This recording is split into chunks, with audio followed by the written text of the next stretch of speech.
Welcome back to the Boundary Corner podcast with my partner, Brian Siegler. I'm Curtis Wilson. Brian, how it goes tonight? Yeah, buddy, we're back on a Wednesday night. Just watched the Hokies close out a tight one at the end, even though the first half was pretty much all Hokies. So good to close that one out, and good Wednesday night so far, man. Good W. Hopefully gets us on the right side of Bernardi's bracketology. We were just outside. Hopefully that win gets us just inside. But it's been a couple weeks. We're in the off-season mode. Every few weeks we're showing up on Wednesday nights here for you guys. Last time it was Thursday. We're going to try to aim for Wednesdays most weeks. And, man, we've got a show tonight, Brian. So much stuff. A Pry press conference, some transfers, some guys staying, some guys leaving, coaches' salaries, which was eye-opening. But let's start with something real fun tonight, Brian. If you have not seen already, Hokie Nation, go look up on VT Twitter, VT Instagram, or the Facebook page. Coach Pry gets involved in the traditional first snow fight of the year, snowball fight. The snow fight between the student body and the Corps of Cadets. And it's refreshing. He was having a blast. And Brian, was he making just nice little snowballs you throw at your kids to have fun? He was chucking coconuts, man. Not just chucking coconuts. I mean, he was in the motion. Like, oh yeah. Stopping them. He was like swinging. The kids are jacked. They show the video, and as he's walking towards it, you hear somebody say, "Holy mo!" I don't know if they said "holy shit" or what, but you could hear, "Oh my God, it's Coach!" And he gets swarmed, and then the next thing you know, he's walking across through the Corps. And what was so cool about it, at first they were just, you could see they didn't know what it was, and then all of a sudden that first guy noticed, and then the rest of them noticed. Yep. And just exuberance from them. Yeah, it's good to see a guy that gets Virginia Tech like Pry does. And I mean, I know we've said this probably ad nauseum. It's been all over Twitter. Yes. You know, this guy gets it. Like, it's getting cliche at this point, but this guy fucking gets it. He does. Not only there's no other way to say it. The staff gets it. The staff gets it. You know, think Derek Jones the other week. He talked about going off the road. He goes into PK to get some wings. That's what students do. That's what we did. You know, when we visited Tech as undergrads, you go to PKs, you get some wings. He got his own lemon pepper wet that he named the Cheetah Wing. Which I'm not a big dry guy, but I gotta say that sounds pretty good. Those wings. You see them taking pictures out in the community. Like, they get it. It's like, this is home is truly it's no longer just a slogan. Yeah. It is like they get it. Like, let's get in here, get in the community, do some fun things, go to places people go, be seen. And it doesn't feel forced. And I think that's the big thing. It feels authentic. If it was like checking boxes, like, that would be one thing. But I mean, it feels authentic. It looks like they genuinely enjoy getting out in the community, enjoy interacting with the folks in Blacksburg, enjoy, as Pry did, participating in a Hokie tradition. Yep. It feels different, man. And I mean, I know you can only win the first off season once, but yes, they are kicking its ass right now. They are going hard after it to win the off season. And I tell you, last week we also had him go hard at that press conference, knocking it out of the ballpark again. Brian, we got so much to unload to this thing. You got new hires. He talks about numerous members of the staff. But let's start with this. When he was talking about how he put the staff together, he had a few things he said. And I know the one that caught your eye, and then as we look at the guys, it kind of makes sense. It's that he talks about he wanted a good blend of young guys who have high football IQs. To me, I hear he says that he's saying Chris Marv, he's saying Tyler Bowen. Yep. and with high ceilings. And then he's talking about just veteran guys that can recruit. And, every piece of this staff, it looks that way. It looks that way, and it looks like the staff was put together with thought. It wasn't just who are the guys I can bring in. It was all right. Which guys are going to work with the others? Which pieces are going to get us what we need on the recruiting trail, on the football field, and off the football field, because that stuff is important too. And it seems like the mix, the blend that he was able to come up with is looking good so far. Again, we're still early. We've got some good early returns, and obviously the enthusiasm that they're bringing to the table is next level right now. So, yeah, obviously, again, we'll see what that holds in the future. But yeah, as you said, Marv, Bowen, both the high football IQ guys, high ceiling. And, you got veterans on the staff. You got Quinn. You got Glenn. Holt. Yeah, Holt. You got Cheetah, obviously. So you got guys that can recruit and get guys in the building, too. So it's also funny because something he mentioned, and just kind of go back to the DNA of what Virginia Tech is. He talked about, I needed guys that fit VT. And sort of VTs, we're one of those cultures where are we just all super – a lot of people always say, well, we're really a blue-collar program. No. There are parts of this program that are really blue-collar. Guys who work their butts off, Sean Quinn's, and guys like Brad Glenn who have worked their butts off to get somewhere like this. Heck yeah. But we're still a DBU. We still had some of the most electric running backs in the 2000s. Yep. We have some swag. And you kind of see, you see Cheetah and you see Marv and you see some of these other guys. They have that little bit of swag. That's what blended so well for so many years where, yes, we have a blue-collar work ethic. But if we get a chance to dog you, we're going to dog you. We're going to swag you out. Yeah. And that's what it seems like he knew. Like, I just don't need a bunch of blue-collar guys, but I don't need a bunch of just swag guys. I got to have a blend of them. And were you shocked, Brian, when he kind of mentioned that he had friends that wanted to, come here, and he basically said, you don't make sense here. And he basically said he had to make tough phone calls to friends of his to say, I'm not hiring you. Yeah, we didn't get a Cornelson here as a result of this hiring process.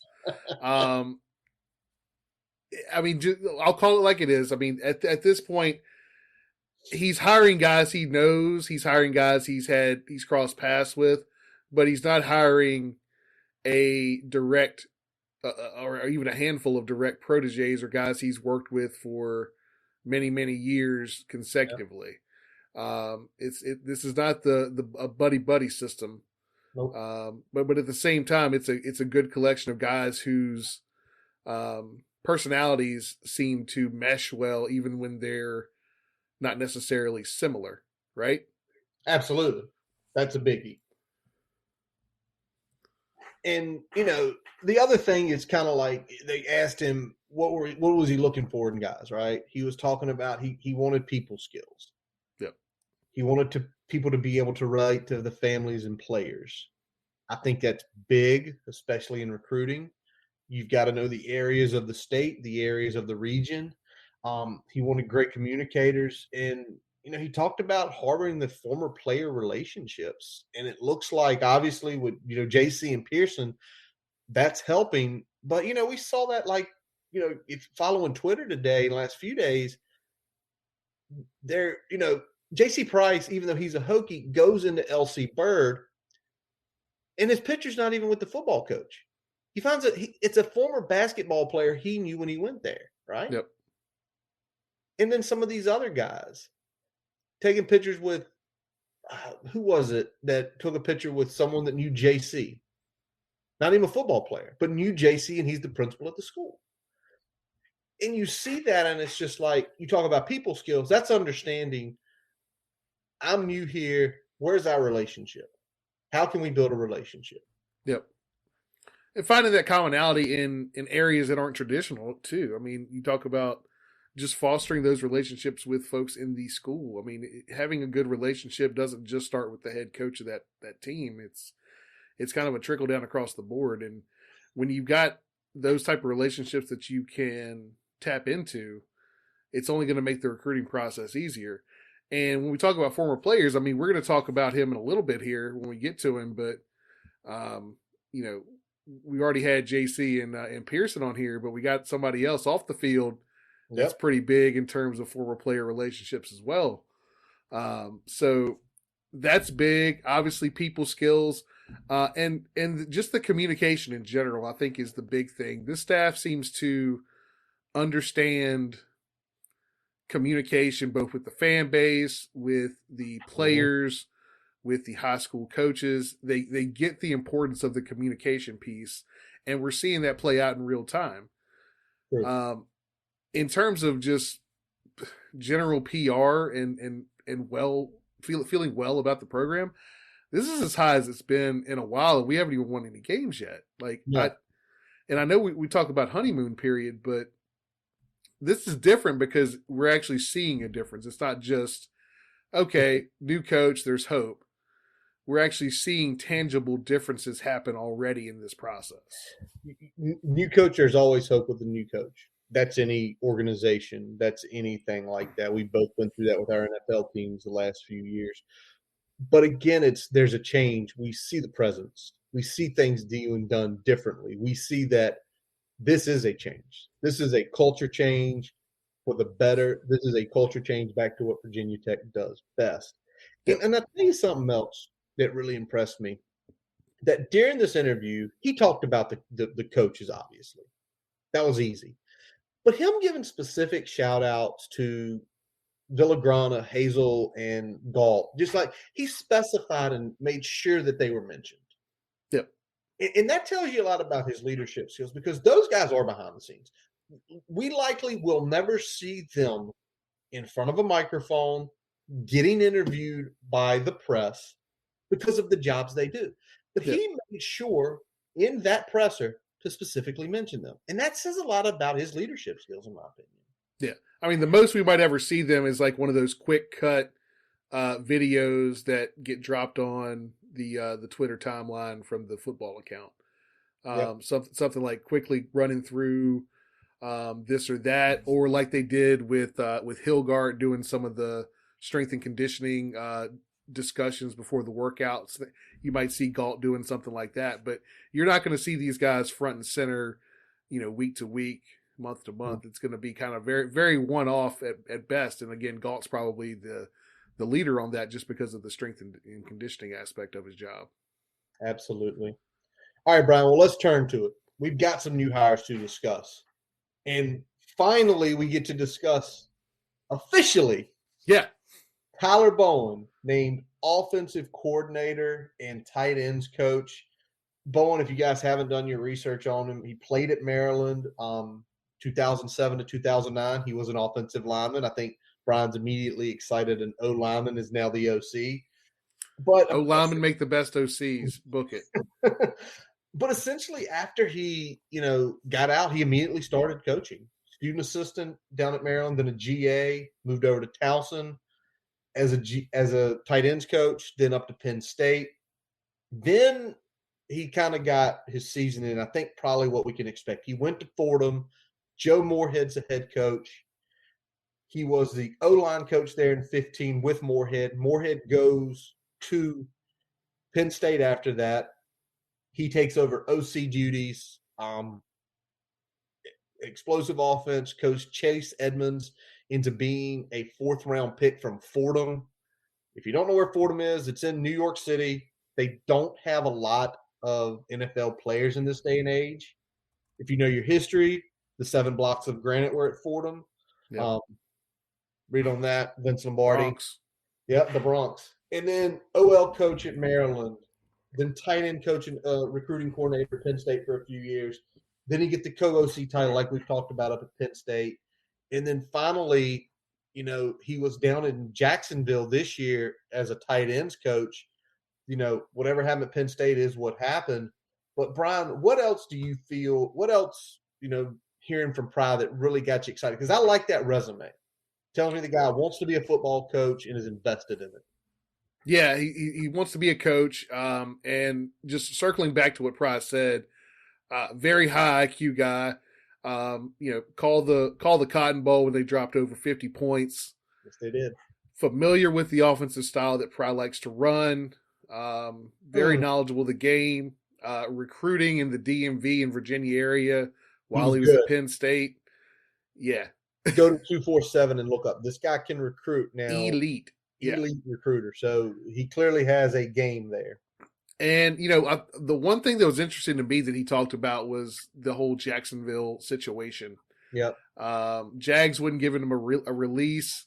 My assumption is that he was higher on the pecking order once Urban was out in terms of the offense and his role in it. So they probably didn't want to let him out of that, whereas some of the couple other guys that I know it was like 2 weeks later, but they got a release from their deal while, Bowen had to stay on to the end there. But he was able to work with the GM down there so he could vet all the offensive staff as they were moving along in the process there. So that was important. And it was important for us to know that because, you don't want just to assume that Pry's hiring all these guys that are, working under Bowen very heavily and he didn't have a say in the process. So knowing that he was, in on that, had those conversations with the coaches and got to have those conversations with Pry before the hire was made, I think that's important.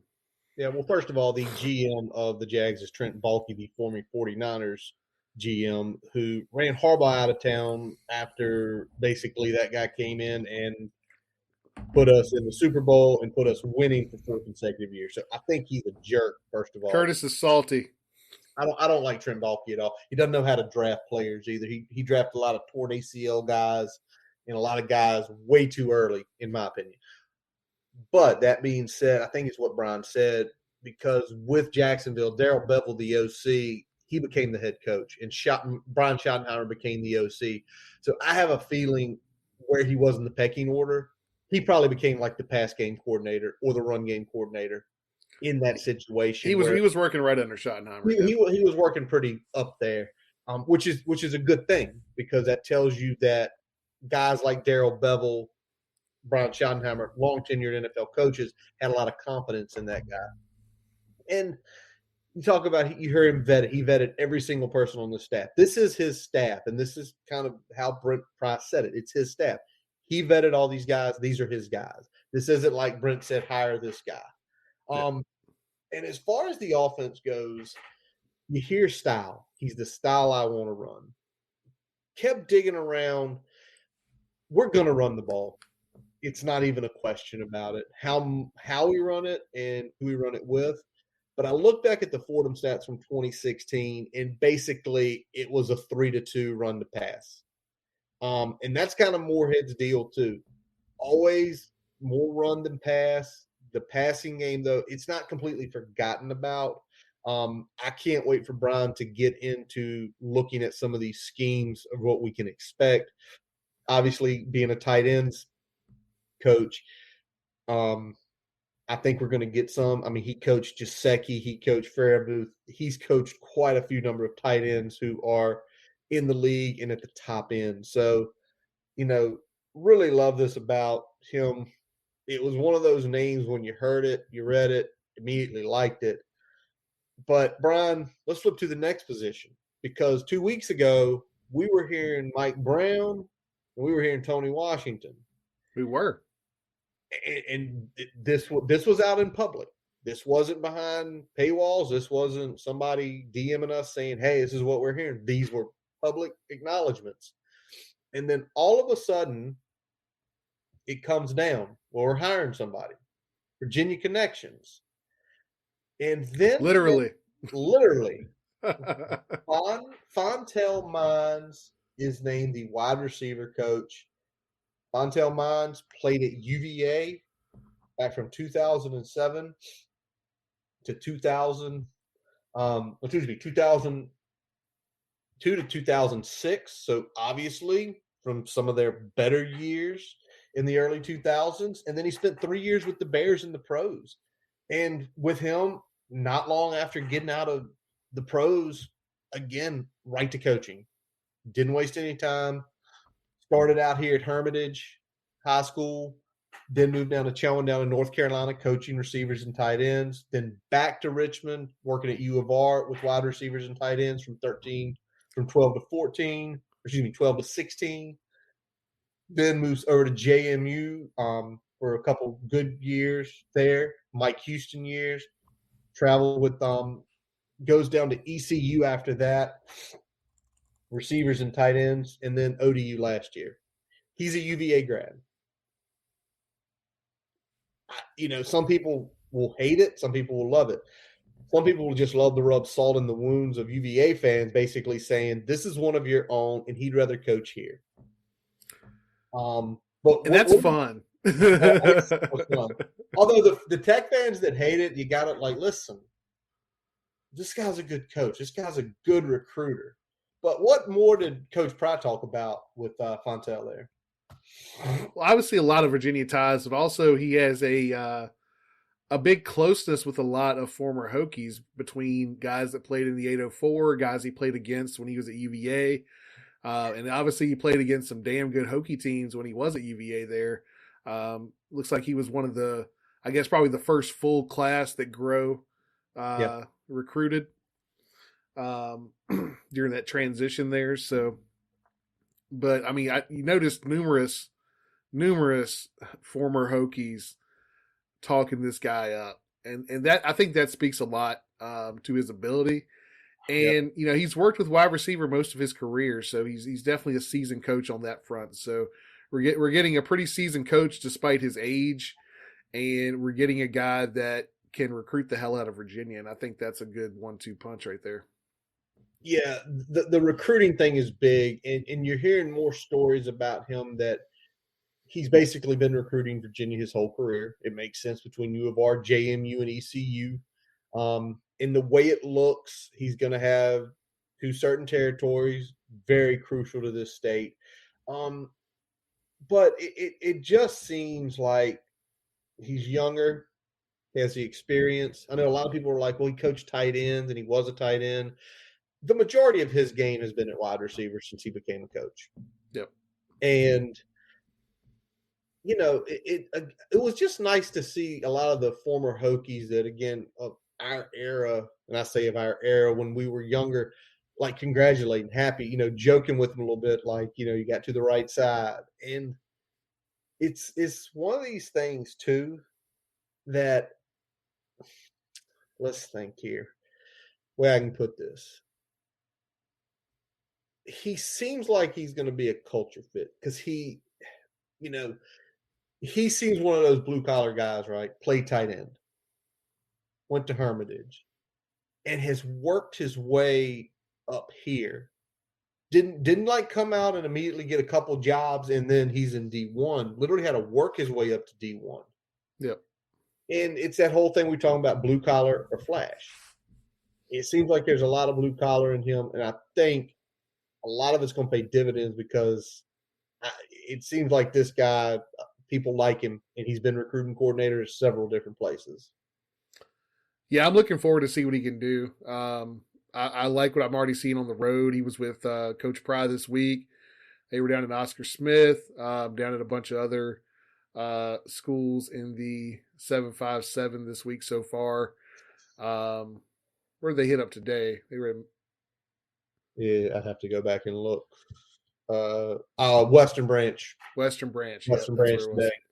There's a big one down there. There's a big receiver down there that just a little bit. But I think he's going to be a good fit. And again, I'm sure he's going to get some grief here and there between some of the Hokie players that are on the staff, but I think he's going to be a solid addition. But Brian, not done yet. Let's start getting to the support staff. And let's talk about this one before we talk about this big one. Brian Chris hired as the senior offensive analyst. If you didn't know, because it probably wasn't talked about or even spoken to with people, He was hired last year as just an offensive analyst for the old staff, and he hangs around. Chris, native of Blacksburg, brother coaches at Radford. Dad's a legendary coach. Here, Hampton Sydney graduate Brian. Yep. Coached with Pry down at Louisiana Lafayette with Bustle back in the day. They both were GAs together in '95. Or part of a UMass staff that won the FCS back in the late 1990s. Was under Pelini up at Youngstown State as his OC. So he has a good track record. He does not have a lot of big known stops, but it seems like he's a very respected offensive mind. Yeah, it seems that way. They gave him the senior analyst title there, and I think the thing that I liked the most that when he was talking about Chris, and he's like, yeah, he's a senior offensive analyst, but we might have him on the defensive side of the ball. And the more I got to thinking about it, I was like, okay, this kind of makes sense, because as a defensive coach, sometimes you get a little bit into the weeds. It's nice to have a offensive minded person on your side of the ball, on your practice field, that can say, hey, if you do this, we can counter with this. It's going to be pretty easy to take advantage of that scheme, or that call, whatever it may be. Having somebody that has that type of history, has that relationship, and can make those kind of calls on the defensive side, see things through the offense's eyes, that's going to be big for them, I think. And that's the type of role I kind of envision when Pry was talking about, you might see him on the defensive side of the ball as an offensive analyst. So looking forward to see what Chris can do. Obviously, he was there last year, so let's see if he can keep it moving. Yep. And again, guy probably with connections around the local area there as far as recruiting goes. I know they can't touch it, but never hurts to have somebody that's in somebody else's ear. All right, Brian, this one was big. And we got notified by this, and we kind of got tea leaves that it was if you watched in the 2000s, you're going to love it. Yep. Well, first of all, that makes your head go 1,000 miles an hour because there were so many great players in the 2000s. And then we finally got wind that it was going to be Xavier Adebe hired as a defensive analyst. Brian's talked about it, and I cannot remember, Brian, on our Mount Rushmore. Yes, no, I can't remember that far back. I'm getting too old for this shit. I want to say he made it. I can't remember, though. Either way, he belongs there for sure. Brian's favorite linebacker. He's definitely in the discussion, no doubt. Yeah. So, but anyway, if you don't know, if you're a younger Hokies fan, Xavier Adebe was the prototypical perfect backer. Perfect. All-American, 2-time All-ACC selection, 2-time ACC champion, 4th-round draft pick of Houston, played several years, was inducted into the Hall of Fame this past season. And having that guy back just as culture is one thing. That's huge. But he's been building his resume up for a few years here now. He started at Arkansas as an analyst and then worked his way into D2 and basically had his defense at Texas A&M Commerce giving up under 215 yards a game, under 13 points a game, was one of the finalists for coordinator of the year for D2. Yeah. So in a short period of time has basically exploded on the scene, and luckily he's ours. Yeah, I mean, he was always really high IQ for a linebacker, especially somebody that wasn't playing Mike. And I mean, he really did a little bit of everything. When we think about some of those big plays from Adebe, we a lot of times it's those interceptions. It wasn't necessarily big hits. I mean, we had those too, but he had some really key interceptions, a couple going back for scores that really, pick six to the house on my side of the field. There you go. I was feeling good that day, but I still can remember that. And they always came at those opportune times too, right? So having a guy that has that type of awareness, has done the things that he's done in his short career as a coach, obviously the NFL experience, mostly with the Texans. And, just some of the things that Pry was talking about with the conversations he had with Bud Foster about him. And obviously Pry was saying, he knew who Adibi was. Word is he was using some of the Adibi tape when coaching areas at Penn State. So, yeah. So it's great to have a guy like that back in the building, and it's that whole thing of, as we've heard about the alumni calls and stuff, but as you start bringing back, and don't get me wrong, having guys like JGW and having Keyshawn and having Jack and them, yes, they did. Love to see Vince Hall back too, Robbie. But it would be great to see that. But having him back, it just says a lot. It tells you Pry understands the culture, but it's also one of those things as you look forward, as quick as he's rose up, and I know he was an analyst and he was a D2 and now he's here. If Chris Marv is what we think he can be, you're going to have somebody. And why not bring somebody in like, Xavier? Yeah. Because no one will love this place more than him. Exactly. And I think we're going to see some dividends from that pretty quick. So I'm looking forward to seeing what he does, seeing what type of role he's going to have as that defensive analyst. Yep. All right. So we already mentioned it earlier, but Coach did give Dwight Galt, as he calls him, D, a big shout out, talking about the all-season program that's going to be starting pretty soon here. I don't think it started this week. I think it starts next week. I might be wrong. Right. But discussing him basically, Deej is a pretty young guy, but obviously he worked with his dad for so long at, between Vanderbilt and Penn State. And, he was just sitting there talking about like Deej is a real culture driver. And when I hear that, that tells me whatever Pry wants to get done off season wise, he knows that Deej is going to put that into effect. Yeah. The culture driver piece was big for me. He said as like-minded as anybody on the staff. He gets Pry, he gets the vision. I'm gonna say right now, no more beach body shit. That's cooked. It's functional over. Strength. And I mean, when he talked about the training process, he talked about the adversity that people go through in that, and that really kind of tells you a lot about the character of the player, what they can handle, what they can't handle, whether they're ready for a leadership role, whether they lead by example, whether they're more vocal. I think him talking about that really gets that he understands that how important that relationship is, especially early in a new regime here, because you get a lay of the land. That's really going to be your first line of defense to kind of give you that lay of the land. Absolutely. The other thing he talked about was he really trusts Dwight in those adverse situations. And he talked about how, this is how you recognize who your leaders are earlier. And if you kind of go back when he talks about he knows Pry, he knows his vision, that's the guy you want, because if the guy knows your vision, you're very like-minded, he's going to be going in there saying that's going to be a captain. Yep. That guy's not the captain, but he's the dog on defense.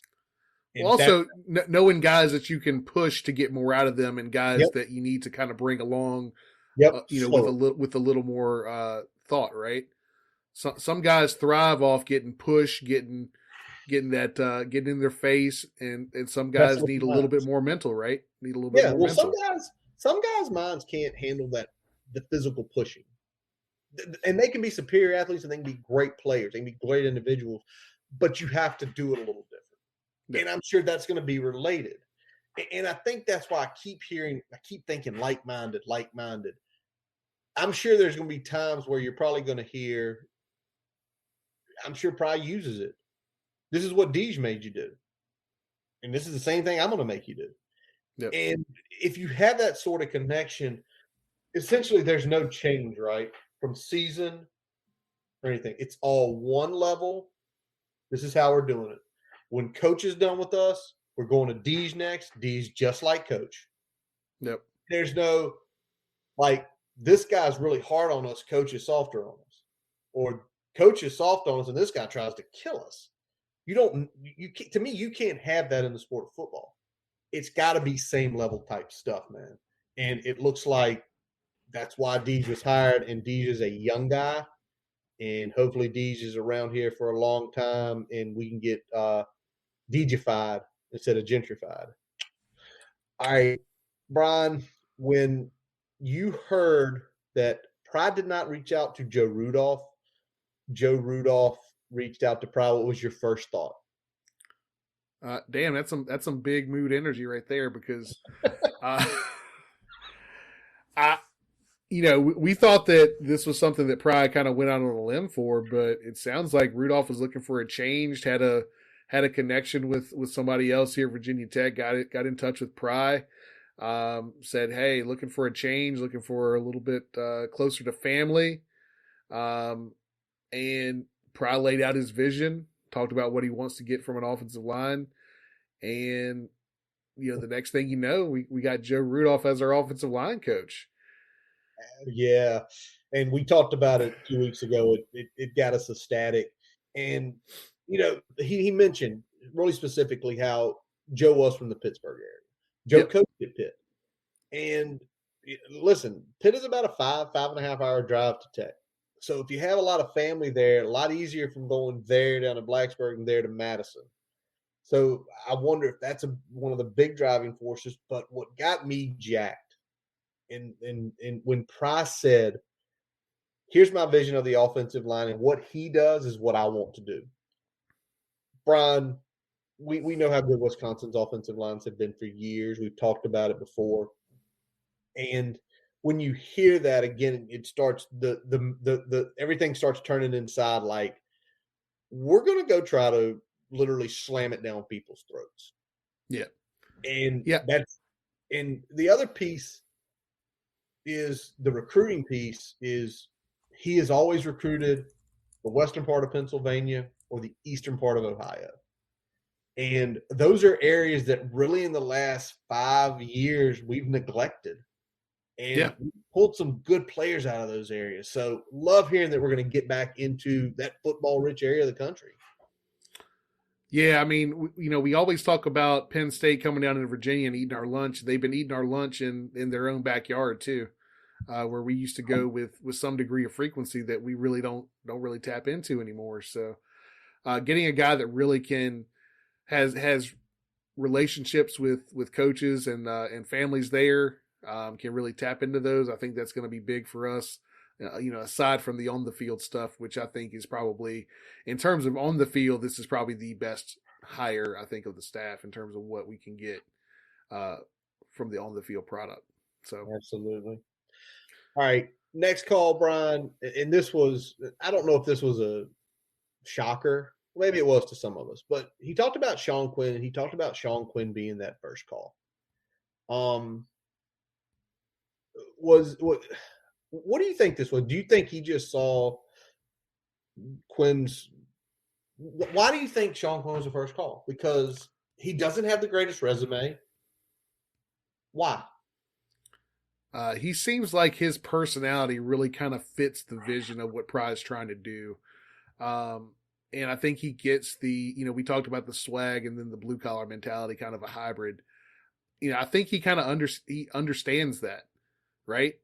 He's a guy that's had to grind, but he's also a guy that's, had to coach players that, were probably bringing some from different areas. So, I think that it wasn't just the blue collar mentality. I think he's bringing a little bit of everything there, but he's a guy that had to grind for a lot of years. He's a guy that probably got passed over for a couple opportunities throughout the way. And I think Price saw a good opportunity to get a guy that really aligned with his vision on the staff. And really, he's been crushing it since he's been here. I mean, we see him on Twitter. Dude, for a 49-year-old coach, he is on Twitter and really engaging with the fan base, engaging with the folks that he's visiting on the recruiting trail.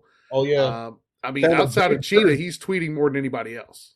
And found a great burger joint while visiting up in Nova this week. And literally every coach he's come in contact with, he's made sure to put them on Twitter and thanking them. And and then not just saying thank you for letting me be here, but everything is a little snippet. One of the coaches I mentioned, hey, good, thank you for having me at this school, coach, and yada yada. Hey, it was great talking the defense for you today. He's making sure it's like that little personal touch on every single tweet for each coach. And maybe that was it. Maybe in Brent Pry's mind, Sean Quinn should have been a Division I football coach 10 years ago. Like you said, he got passed up. I see him as a glue guy. He's not going to stand out, but he's the glue guy. The guy that can bring everybody together because, he grinded for years. He took, he coached at HBCU down at Savannah State. Yeah. And took them from literally one of the worst teams in the country to winning a conference. So if somebody says, well, we can't do this, bullshit. I went to the worst and we won. Let's get this together. All right, Brian. Let's flip on this. Talk about recruiting. We talked about Quinn and his tweets while he's been recruiting. He said it outright. First week, exclusive for the state of Virginia, outside of a trip to Georgia, although we did see Brad Glenn down there doing some other work. I don't know if that's holding on to Daquan or potentially other guys, but it looks like pretty much every coach is in VA this week. Yeah, everybody's patrolling Virginia, it seems like, except for maybe Brad Glenn. Looks to be making a trip back down to Georgia. They made a trip, I think, last week to visit Wright as well. They were at his high school down in Perry. And what they've done in Virginia is pretty impressive because we've seen, JC in the 804, we've seen Mines and Cheetah out in the 757. We've seen Pearson and Marv and Quinn up in Nova. We've seen Pry out in 757. Well, Marv was out in the Valley today. He's down in Winchester. And Stu Holt's down in Wytheville. That's every section of the state. Every section of the state's getting hit. We're going to see Holt in our stomping grounds by the end of the week, man. I definitely think he's taking the 58 corridor until he gets to about South Hill, and then he's probably going to cut back. But it's just awesome to see that, and it's awesome to see the interactions. And it's also, and again, we've already talked about they get it on social media, get it like this is where we're going, and you see them going to not only to the name brand schools. Yeah, JC was at LC Bird. LC Bird's won numerous state titles the last few years. Prime them at Oscar Smith. I'm blanking here. Cheetah was at Phoebe's. Yep. Davey's old school. Davey's old school. He was at Hampton. They were at Deep Creek today. If we could just find two players from Deep Creek of the caliber of Hall and Tapp, we'd be great. Yeah. That's all you need. The other part is you're seeing them also go to schools that don't produce as much talent. And this shows you strategy because get in there early because every school at some point puts together or puts out a big-time talent. Yeah. Yeah, this isn't going to be any more of a highlight a handful of schools that we've had success at and then hammer that home and then hope we make some inroads with some of the top 10 recruits in the state and land maybe one or two. This is going to be canvassing the entire state, building those relationships. And when you finally get, one or two guys that start coming up through there, you got that relationship in place. You can have those discussions right off the bat and kind of get in first with these kids. And I think that's important. I think we definitely neglected the boots on the ground mentality under the last staff in terms of sending guys into the schools consistently and not just when there's a top 5 player at that school. Yep. And that's what you can't do because you don't have the relationships. And this is a relationship business. Yep. All right, the other cool part was kind of Brent Pry pulling out what his vision of essentially the big recruiting footprint, the 6-hour radius around Blacksburg. And that encompasses North Carolina, South Carolina, the DMV, obviously, Pennsylvania, Central into East Tennessee, along with obviously Virginia. I think that's what we feel we've got to do.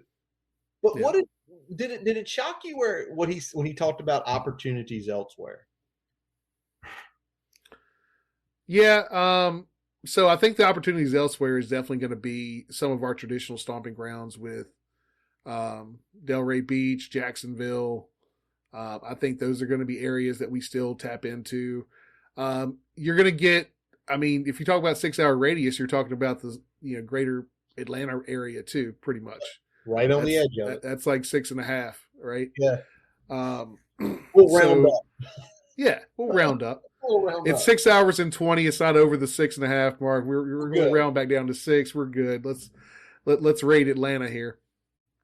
But I mean, we've done well in Georgia. Obviously, we got a coach in Georgia, finishing out the recruitment down there with Wright and some others. So I think Georgia's still in play. I think parts of Florida are still in play. But like he said in his previous comments, I mean, when we talk about where we're going to aim, we're not crossing the Mississippi unless there's already an established relationship with a family or a player or a coach in those areas.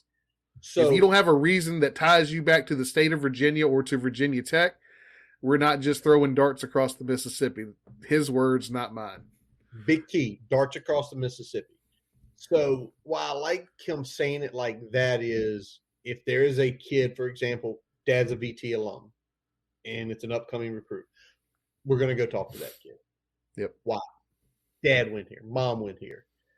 Or, it could be one of those things where, you kind of think a DB's been coaching out in Texas. If Xavier DB has a great relationship with a school down there and says, this kid likes it, he liked me, let's go after him. Yep. What we're not going to see is we're not going to see our resources poured into there. It's going to be specific. So if we get a kid from Colorado, don't be shocked. If you get a kid from California, don't be shocked. But read why. What's the reason why we went out and got those kids? There's going to be a very specific and targeted reason for going after these players. I'd say probably the only exception may be a transfer portal ad. True. Just because depending on 1 or 2 years of eligibility, it might be worth a gamble on going after a bigger time player for that 1 or 2 years, right? But if we're talking about high school recruits, yeah, I think we're sticking with that radius outside of, again, maybe dipping down into Georgia and Florida on a consistent basis. But the whole thing with the Georgia and Florida stuff is a lot of those schools have connections to Tech. Yeah, I mean, we talk about all those Jacksonville schools, the Delray Beaches. I mean, yeah. Atlantic and all those places down there, and there are numerous ones. They have an alumni, so it's one of those things where it's like, call up David Clowney. Hey, Clowney, we like this kid. There you go. There's your connection. David Clowney's an alumni there. Can easily go talk to the kid. The other piece that I don't think this is shocking. I think this is just the day and age we're in. Is he talked about two things. He talked about the 6-hour radius is because that's a drive-in. Yep. 6 hours from anywhere, you leave it, you want to go see somebody for a weekend, you leave at 3 p.m, you're there before the middle of the night. You have multiple days to spend and get back to your home. And he talked about how important that was, especially for these young men to be able to have, and he made sure he mentioned this, their parents, their coaches, their uncles, their family, their handlers, their trainers, to be able to come see them during those tough times. That if kids having a tough time in the off season, and let's say it's one of these kids who's from Columbia, South Carolina, or Charleston, get in the car, we're there in a day, talk to him, get him straight, come back. It's like Charlotte area kids. You're talking about less than a 3-hour drive. So I mean, Richmond 3, Beach 4. in and out. Even the kids he talked about, recultivating those relationships up in Pennsylvania with Harrisburg, Pitt, Philly, Jersey, 4.5, 5.5 hour drives. Yep. Easy roads in to Blacksburg. And it's like, again, he understands the relationship piece. That if you have it where you can put people who this kid is comfortable around and they can get here when we need them to, it's going to make that kid's experience a hell of a lot better. Absolutely. Absolutely, man. All right. So the next thing he mentioned, and again, he had already shouted out, we've already shouted out Deeds. He talked about how Mike Villagrana was kind of put in charge of dividing up Virginia. As we mentioned, we've seen where the guys were. And he went in there. Pry didn't have this conversation, which is, I love this because Pry's their boss. You tell the boss whatever he wants to hear, right? He took Villagrana in and just kind of asked him, where do you have the best relationship? And, I think that's why we're seeing where we're seeing certain guys at. Because, Coach Compton hitting us up here. Huge things to have the players having their people present. Yeah, massive. Big time. But, he basically was trying to find Villagrana's goal of that meeting was find connections and send them in there. Yep. And I think that's big because when you look at how the state's been divided up, you're seeing, guys that have had success in those areas before. You're seeing mines down in the beach. We got Cheetah on the peninsula. You got, Bowen in the DMV. You got, guys are really getting put where they kind of have a footprint. You got JC in the 804. He's had some solid success recruiting guys in the 804.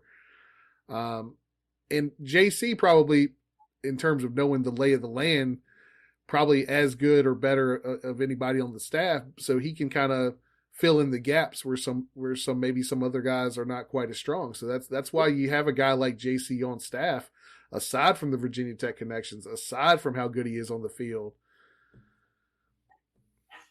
Yeah, it's true. So the way the state was divided up, and then the last piece, on this sort of high school recruiting, and we've already mentioned it with the photos and how it seems like there's conversations. It's not just what Coach Pry said. We don't want to walk in and just give a handshake and a smile and a picture and leave. We want to get to know everybody at these schools. That's why I mentioned earlier, JC was in LC Bird's building talking with an old basketball player that he went to school with. They were talking to principals. It's like, if you get to know where these kids are from, it's more than likely going to help you out in the long run. Have a Hokie in the building and you're recruiting a kid, it'll help with another Hokies talking to them. Absolutely. And, I don't think this is going to necessarily, win us all the battles, but at the same time, it strategically puts us in as good a position as we can be in from Jump Street. And then after that, you let the chips fall where they may. But I think the days of us not being in on a kid early enough are gone. Not having the relationships with the coaches or the handlers to move forward with that are gone. Gone. And I think the days of us giving up on a guy just because a big dog jumps in to the party are gone. I think we've got some guys on the staff who'll go tooth and nail with the big boys as hard as they can, and I love to see that. Now, let's not throw this. Brent Pry was very upfront talking about the transfer portal, that he views it on equal footing, with high school recruiting nowadays. And,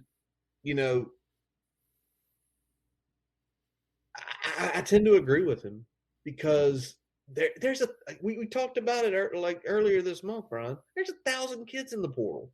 Yep. Some of those kids, a lot of those kids can play probably a really good game of football, but they just need the opportunity.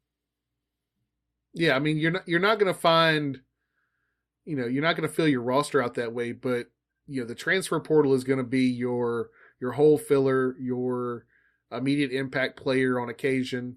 And that's what he seems like he's going to use it as. Obviously, he talked about, he was happy with kind of the progress we made on that front to kind of close out the start of the spring semester.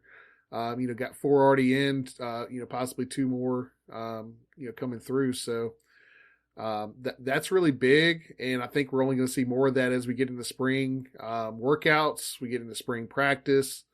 You're going to start seeing a little bit more probably attrition from the current roster. You're going to start seeing some more movement in the transfer portal as we close out spring and then get into summer workouts. So look for that. He said he expected another wave after spring ball. So, buckle up for some more portal chaos, guys, because it's going to be coming. Yep. Because he mentioned he talked about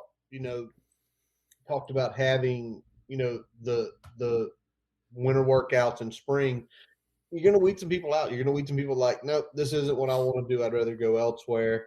And we've already got 4 in. 2 quarterbacks, 2 wide receivers.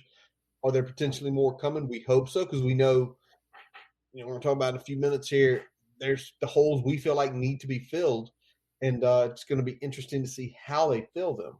Now, the other piece that he talked about was JUCO recruiting. He basically, that seems like he's for that. He specifically mentioned Lackawanna JUCO. It seems like Lackawanna to VT. Let's go ahead and get them going. But much like the transfer portal, the JUCO, these are guys who they're older. They're more probably physically developed than high school kids. And to me, it's something we have not taken advantage of as much. I know Breon Murray and Amari Barno were 2, but it's like these Gerard are kids. Previously. Yeah. Gerard, don't ever forget him. But it's like there's the opportunities with these guys the same way. And if these guys are true coming in as juniors, well, if they don't have the football sharps yet, right, but they have the physical body, you have 3 years with them. They can redshirt a year.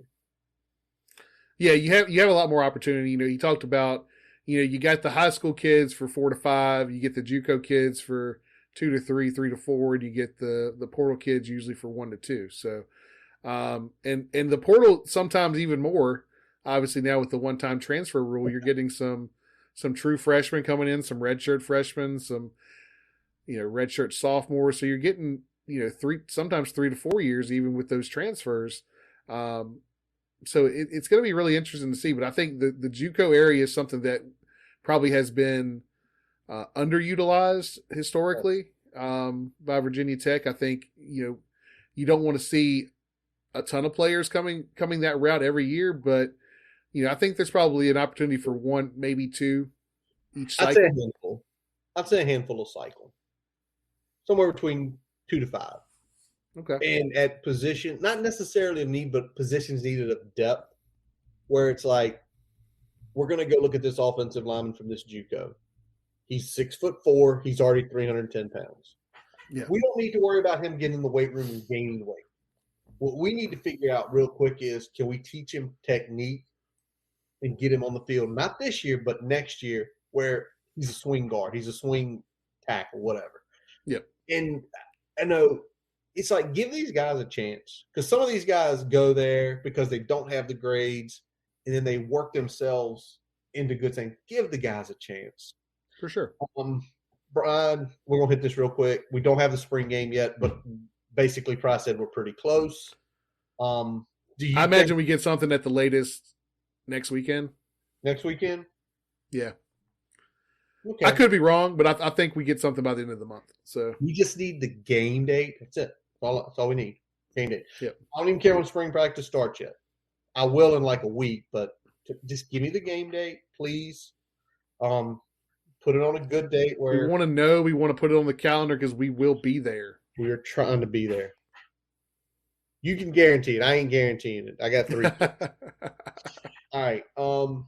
Last pieces, Brian, was last 2 pieces. Let's look, first of all, you've mentioned before, we're not a mom and pop anymore. Stuart Carter, director of football equipment, comes in out of Penn State. Cammie Nation looks like she's going to be hired in some sort of recruiting on campus role. The OG of the weight room is back, Jarrett Ferguson, looking like he's going to be hired as one of the assistant strength and conditions coach. And then one sort of interesting piece, Shane Graham was offered a position by Coach Pry. Looks like Shane's going to take some time to step away from coaching. But, it's like that support staff just keeps getting bigger. Yeah, and Shane talked about, he said one of the upsides of that, he's not on this staff, but the fact he's not on any other staff is that he can, let his Hokie flag fly a lot more freely now, right? He can get up to games. He can, actively root for the Hokies on Twitter a little bit stronger than he has of recent years. So I think that's something in his comfort zone. I wish him well on whatever the next venture is for him, and I look forward to maybe catching him up at a game sometime this fall. But yeah, I mean, the moves we're making off the field is definitely that signal that we're not mom and pop anymore. We're running this thing like a business because it is. It's a big dollar business at that. Let's hit the last piece here before we go to break because we're an hour in and we're still in the presser. Does it shock you that someone like Brent Pry leans on his dad or someone like James Franklin for trusting a lot of the decision making? No, because when he talks about how he built his staff and how he plans to recruit Virginia, he's talking about communication and relationships. So obviously, if that's important to you, the person and the people that you're going to lean on is going to be your mentor in the sport and your father. So I mean, it doesn't surprise me that he's reaching out to those people in his circle and leaning on them when it comes to some of those bigger decisions. Nope, not at all. And I think it's pretty cool. He mentioned that every wide receiver coach he interviewed, he talked with his dad about. I'm assuming his dad has the background in wide receiver. So, and they say he sat in on some of the interviews. So, could you imagine doing a Zoom and you see there's an old guy in the background? Who the hell is that? It's Dad. Yeah, how's your dad there? Dad coached for wide receivers for 40 years. Hey, that's cool. Awesome to hear. All right, Brian. One last piece. If you have not seen, folks, these salaries of these guys, I'm gonna specify out. Go to Tech Sideline and look at David Cunningham's article on this. It is from the 14th, so just a few days ago. Lays it all out. 5.25 million, 5.2 million, Brian. Yep. We're paying coordinators both over 800,000. Lowest paid positional coach at 275. Basically, right at $2.5 million for each side of the ball. Yeah, big boy, big boy moves, and I like kind of how things are structured. I know we had talked a little bit about, some folks were shocked that Marv hit up at 825 for a first time coordinator, and I'm telling you, and I've said it on here. We talked about it before. The starting price for a coordinator at Power 5 is now $800,000. Yep. That's the starting price. So, I mean, we're just above that at 825. Bowen's just a little higher than that at 850. And that, again, that's the going rate for big time coordinators. Now, we could go and get another Brad Cornelson and we can pay them $500,000. But we don't want to go back to that, do we? Nope. I don't think we ever want to go to that. And I think so I'm good with the way everything is structured here. You got the running game coordinator and passing game coordinator making a little bit more. You got defensive recruiting coordinator Derek Jones making a little bit more position wise, as is J.C. Price as associate head coach. But structured top to bottom, I really like the way the salary is set up. It gives us a little more flexibility for some of those off the field roles and analyst roles. Some of those are still coming down the pike. So look for maybe a couple more hires in that capacity in the coming weeks. Yep, there is. And again, they talked about, old staff was 3.5 mil. We're over 5 million now. We're basically second highest in the ACC. We're trying to, again, the what is it? You always say the boats rise ships. You know, high tide raises all ships or some shit there like you that. go. Yeah. That, and this is what it is. This is your high tide football. And if you're paying those guys, the expectation is we're going to make more money there. We're going to be in bigger games. We're going to get bigger contracts, and that's kind of what it is. Again, go check out David's article on Tech Sideline. Very worth your time. Now, Brian, before we get into some more topics tonight, we are going to take a quick pause for a message from our digital partners. As we take a quick break, we'd like to tell you about getting your free website report from our digital partner, Grassroots Digital Marketing Studio. They'll tell you how your website ranks on Google, on-site SEO, and social media. No commitment to buy anything. You can get your free report by visiting grassrootsdigitalstudio.com/free-website-report. Now back to the episode. All right. So, Brian, let's look next. Let's talk about the portal real quick because obviously there's been some movement there. And in the last few days, since the last time we talked, we picked up one really big commitment and then one kind of makes sense commitment. Let's start with Jaden Blue, wide receiver out of Temple, 6 foot, 185. Back in 2019, absolutely blew up, 95 receptions, 1,067 1,067 yards, over 11. Has tapered off in the last few years, but, kind of seeing what he had to work with at Temple quarterback-wise, it makes sense. But he's coming here, and I don't know how this is, but per 247, he's rated higher than Tavian Robinson. I can't see that, but how do you feel about Jaden Blue committing? Yeah, I mean, for the transfers, it's really hard to, I think, put a gauge on that, just because there's a disparity in the level of competition to a degree. There's a disparity in kind of who they matched up against, the play calling, the play styles. It's a little bit harder there to get a good gauge on that overall talent ability. But I mean, I think it's a good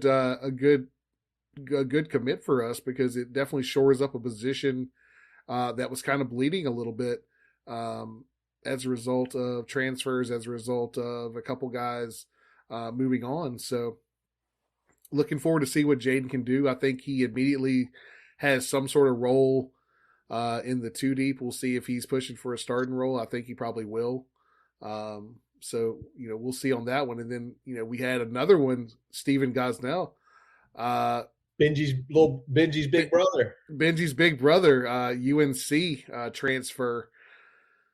That's big because, you're eating off a interconference rivals plate there. Yep. I know he wasn't getting a whole lot of push, but anytime you can steal one from that school down south, it's a good day. It is. And, Gosnell a little bit bigger than Bland. He's 6'2", he's 210, so a little bit more body of a receiver. He was a 3-star when he came out. He has not gotten much play time at all down at North Carolina. And then obviously with big brother or little brother coming here, it's really cool to see. It's really cool to see, again, brothers on the same team. And it's going to be really interesting to see what he looks like, again, being that bigger body. And I just kind of go back through like Jalen Jones, Dwayne Lofton, and some of the guys already here. He's kind of going to be the biggest body of all of them, unless I'm missing somebody. Did I miss anybody? Yeah. No, I mean it's in terms of guys that got serious run. I mean he's definitely a guy that, could potentially have a role outside just because he is a bigger body. Probably a little bit more of a possession receiver, a stick mover than a guy that's going to be a big impact in the downfield game. Yeah. So you got to have guys like that. And I think, size wise, I guess Payute's the only one probably in the same ballpark, right? But different receiver. Yeah, different type of receiver for sure. Same body, a lot faster. So definitely, it's one of those. We'll see. That's why we want to know when the spring game is, because you get to go to the spring game and you see these guys play. sometimes things just pop out at you different. All right, Brian. Two of our former quarterbacks committed in the last few weeks to play elsewhere. Knox Kadum going to head down to FCS McNeese State in Louisiana. And starting quarterback last year, Braxton Burmeister goes back out west, San Diego State to a G5. I don't think that there's any shock with the Knox Kadum one. And maybe a little shock with Braxton. I thought he might land at a Power 5 somewhere. But, by all means, San Diego State football isn't exactly wretched. So what any thoughts on where they landed, or did they land exactly where they should land? I mean, I think Knox has a good fit there. Good for him at landing there. FCS McNeese State. I think that's going to be a good move for him. I think he probably can get some run there. Braxton, it'll be interesting to see. A lot of people were talking about if he was going to stick with Power 5, he might have to change positions. Ends up San Diego State, might not have to change positions. We'll see. I guess it's going to depend on, what the coaching staff has in store for him. But I think probably it's a pretty good fit for him, being a kid out there from California, so kind of gets back a little closer to home, and gets an opportunity to still be a starting quarterback.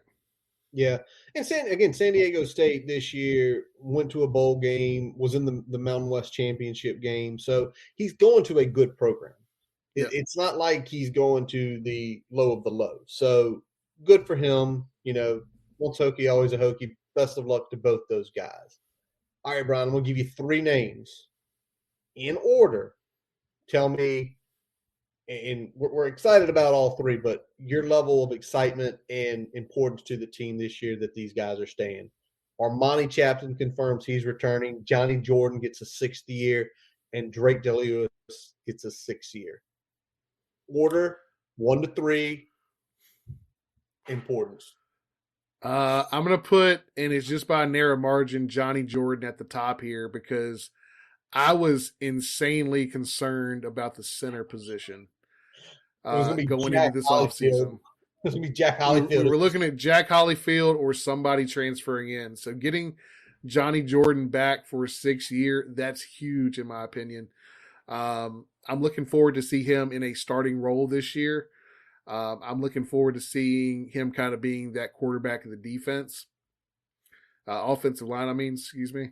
I'm looking forward to that. So I think he's going to be, that's probably the most important there. We're a little bit deeper at corner, but I'm going to put Armani Chapman at number 2. Put Chapman at number 2. I like his game. He's got some things he needs to clean up. He needs to be a little bit better with his hips, but I think that's something that we can work on. But I think overall, he is a really talented player, and I think that him coming back definitely takes a little bit of sting out of losing a couple players at that position in the offseason. And I think it's close, but I'll put Drake at 3, and that's only because of the guys that we have coming in at that position with this incoming freshman class, a couple of which are getting a full spring heading in there. So, but I think Drake's going to play a big role for us in 2022. I just think the other two are just a hair more important in terms of the positions that they're playing. Okay, I hear you. And obviously you have your number 1 tight end already, right? With Gallo. Although we could see, okay, what are we going to do different under, Bowen? Oh, you're definitely going to see 2 tight end sets. You might see 3 tight end sets. You are, but the whole thing is Drake's always been more that joker where you see with Bowen, at least at Penn State, you've got to be as good a blocker as you have to be a receiver. You never had a lot of jokers up there. Freiermuth, Jasecki, and all those guys, you're going to block. And that's kind of Drake's weakness, hopefully. I think Drake's going to be used more kind of like Dalton was in this new offense a little bit more, just because he's going to be asked to block from motion a lot more. He's going to be leading out a lot more versus being in line. I think that'll play a little bit more to his strengths, and I think it'll be better for the offense. Yeah. All right. One last piece, 2022 recruiting. Getting a preferred walk-on from IMG and Eric Casala, the safety. I don't think it ever hurts to get anybody from that school. No. If their water boys needed a scholarship, potentially take it. It might be the best water boy you get just because they have that many good players coming out. But we've seen more PWOs getting offered here and there. Any thoughts on this kid, or just it's a preferred walk-on? Let's hope he's Sam Rogers. I mean, yeah, you hope that he's able to contribute at some point down the road, but anytime you can again establish relationships like that with a school like IMG, I think that's important to foster those relationships. And I like I said, I hope he does well. But like you said, IMG, anytime you can get an IMG kid on your roster, take that opportunity.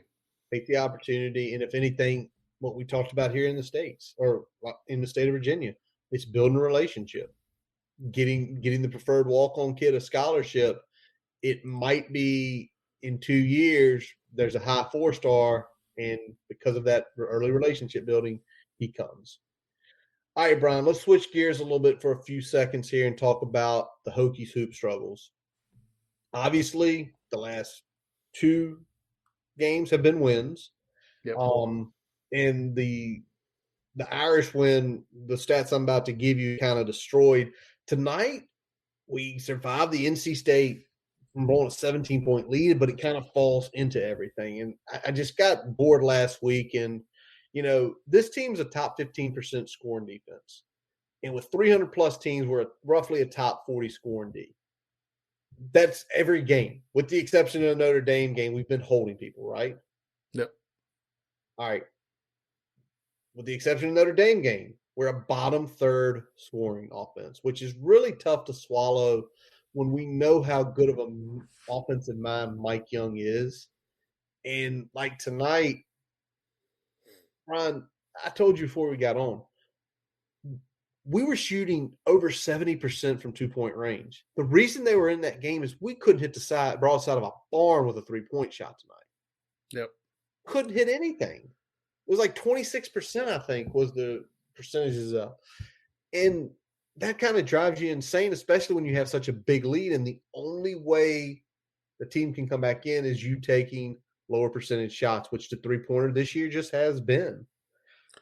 Yeah, it's weird because we thought coming into this year that the 3-pointer was going to be the strength of the team, and it absolutely has went the other direction. Between Naheem struggling from 3, Storm struggling from 3, everybody, Couture having a couple off games. It's been, hit or miss. Thankfully we've had some other things work in our favor, especially our defense. But we're struggling right now from the 3-point line. We got to figure out a way to kind of shake out of that funk a little bit because we know most of these guys can hit the 3. Yeah. We've seen Naheem do it before. We've seen Storm Murphy do it, albeit in a different league. They definitely have the capacity to do these things. 3 of 15 tonight combined for those 2 guys. You can't win many games, especially when, a lot of people think we get destroyed on the boards. Tonight we dominated the boards. In most games, we're right at that razor thin. It's like it's a differential of 1. And, as far as like turnovers go, we roughly are winning that battle every night somewhere between 2 and 3.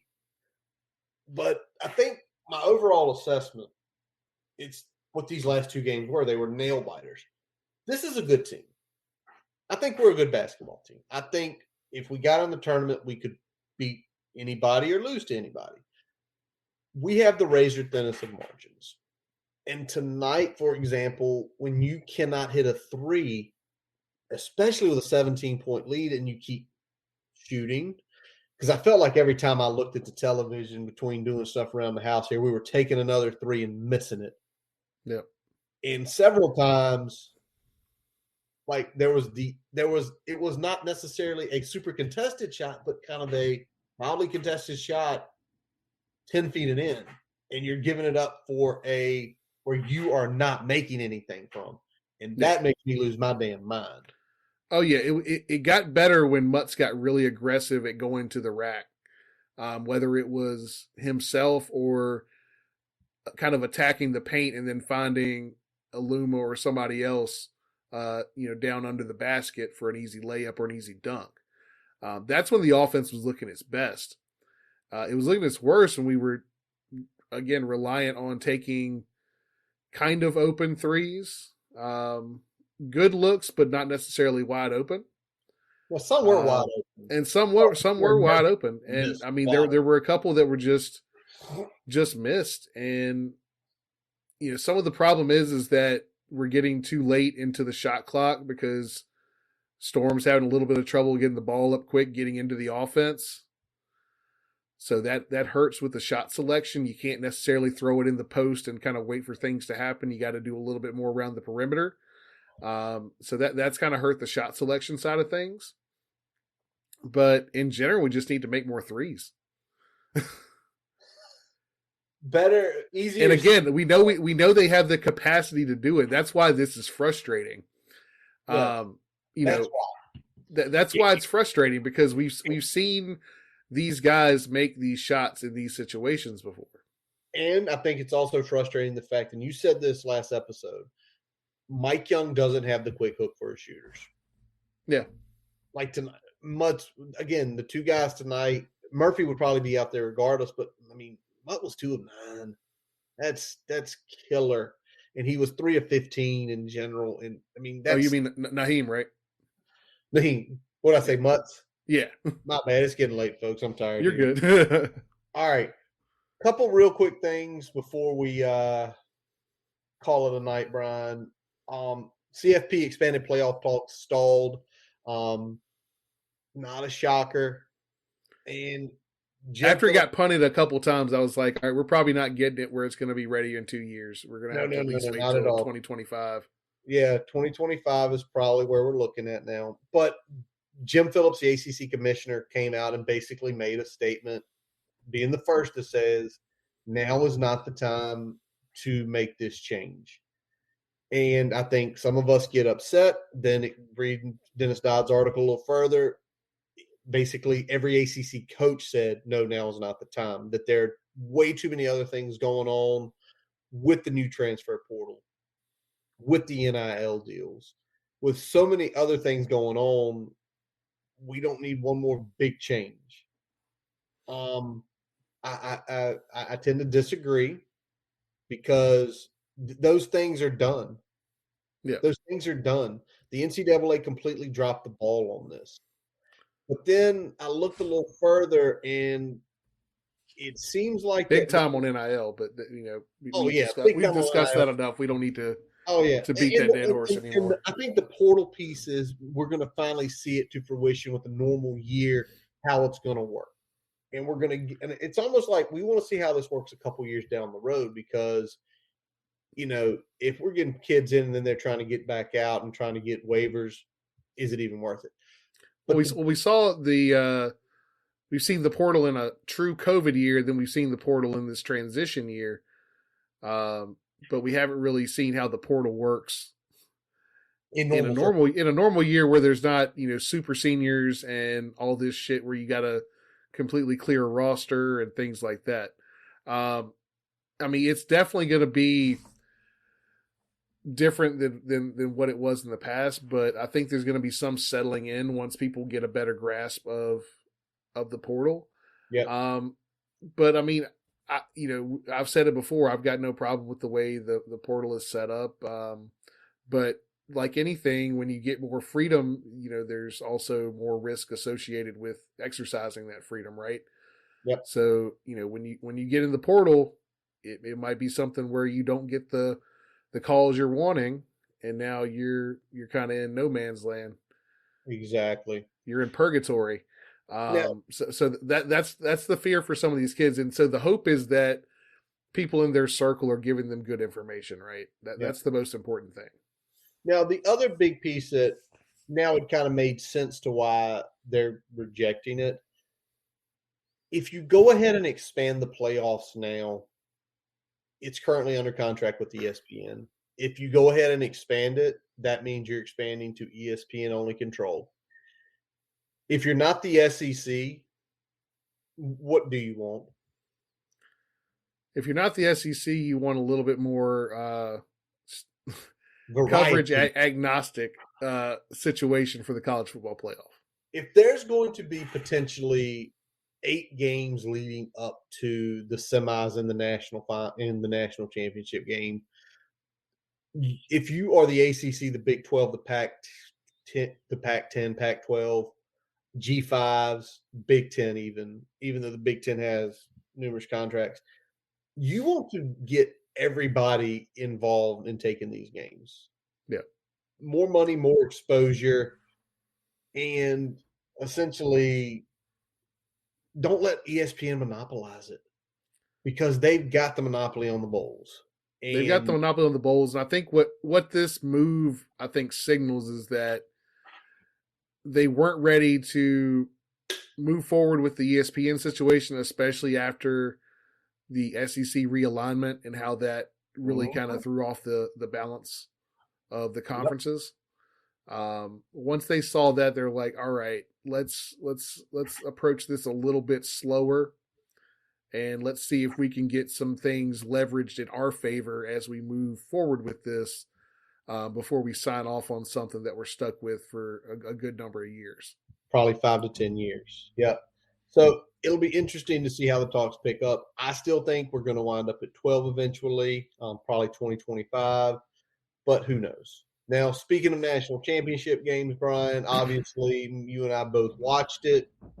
You won that pick'em, took Georgia outright, laying the points. But did that game prove to you, Brian, that kind of an old school mentality can still win the national championship? Or is it the reason old school mentality, one is Georgia has 26 NFL players on defense, and even they can slow down Alabama when Alabama's missing a wide receiver? I think it's a little bit of both. I think if you don't get an injury from Alabama, it's probably at least a different game. I don't know if it's necessarily still the same outcome, but I think it's a different game. But I think Georgia showed that in the right circumstances, going with that old school mentality of defense first, controlling offense, not necessarily needing to score a ton of points, but to just be efficient with the football. I think that showed that can still win. But I think it was also a unique scenario because of some of the things that happened during the game. Also unique that there's guys like Jordan Davis that literally it takes 2 guys to block him every single time because he's that much of a man. Absolutely. But it was great to see Georgia win and kind of break the monotony of Alabama. So, we are right now, what are we, Brian? What are we, 10 days after the national championship, right? Yeah. We're 55 days or something like that. Now I'm way off.